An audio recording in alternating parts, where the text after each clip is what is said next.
네, 이번 시간은 응애에 대해서 살펴볼 텐데요. 입응애에 대한 내용 특별히 살펴보도록 하겠습니다.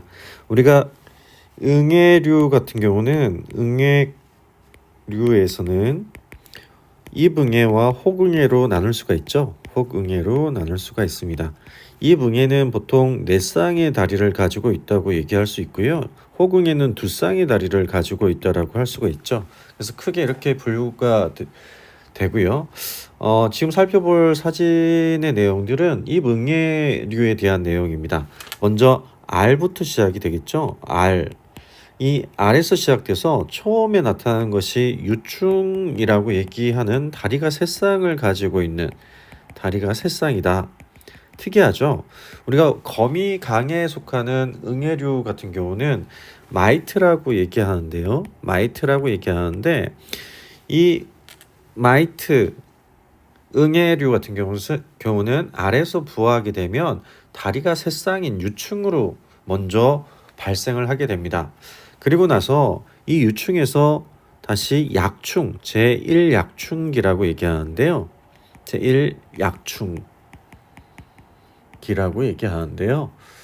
제1약충기가 가기 전에 이 유충에서 약충으로 넘어가기 전에 정지기라고 얘기하는 휴면기가 있다. 정지기가 있다라고 생각을 하시면 되고요.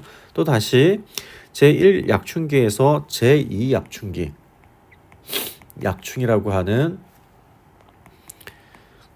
이렇게 넘어갈 때도 정지기를 가지고 있다. 정지기를 가지고 있다. 제1정지기, 제2정지기 이렇게 나눌 수가 있고요. 그 다음에 또 다시 3약충으로 갔을 때는 정지기를 가지게 되죠. 또 그죠? 그래서 정지기를 가지게 되고요. 정지기를 가지게 되고 그 다음에 성충으로 바로 넘어간다. 성충이 되겠습니다.